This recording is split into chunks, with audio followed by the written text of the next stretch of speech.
बर आणखी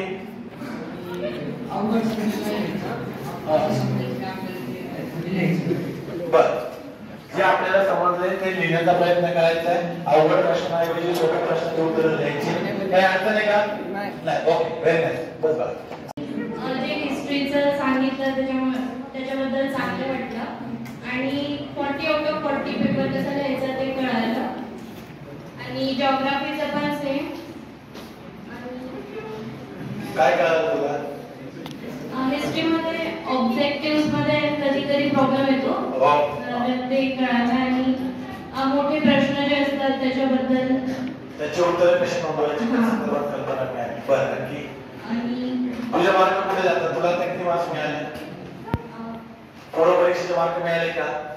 किती मार्क मिळतात तुला साधारणतः? प्रीलिम्स 1 मध्ये 37 होते हिस्ट्रीमध्ये. 3 मार्क कुठे गेले तुझे?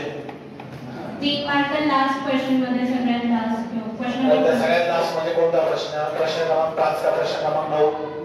प्रश्न क्रमांक 9. काय गेले ते मार्क? काय झालं? त्यामध्ये पॉइंट्स मी कमी लिहिले होते. काय विचारला होता प्रश्न? मतदारसंघाचे 21 वर्षावरून 18 वर्ष केल्यानंतर काय फायदे झाले? त्याच्यामुळे काय फायदे झाले? मग मतदारसंख्या वाढली, मतदार तरुण मोठ्या प्रमाणामध्ये आले. बरोबर. त्याचा फायदा काय झाला? म्हणजे जे प्रतिबिंब सरकारमध्ये उमटणार ते तरुणांच्या मताला जास्त किंमत द्यावी लागेल. बरोबर. 21 वरून 18 वरती आल्यामुळे तरुण मतदार जागृत करण्यासाठी किंवा तरुण मतदारांसाठी योजना आखाव्या लागतील आणि त्याच्यामुळे देशाची एकूणच लोकशाही तरुण झाल्यासारखी परिस्थिती काय झालेली आहे? निर्माण झालेली.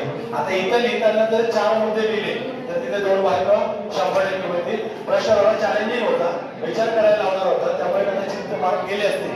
पण आपल्याला काय वाटतं? तो एक तरुण मतदार आहे, आज उद्या तो मतदान करणार आहे, 18 वर्षाची होणार आहे, त्यावेळेला तुझ्या ज्या भावना आहेत त्या त्याच्यामध्ये आल्या पाहिजे.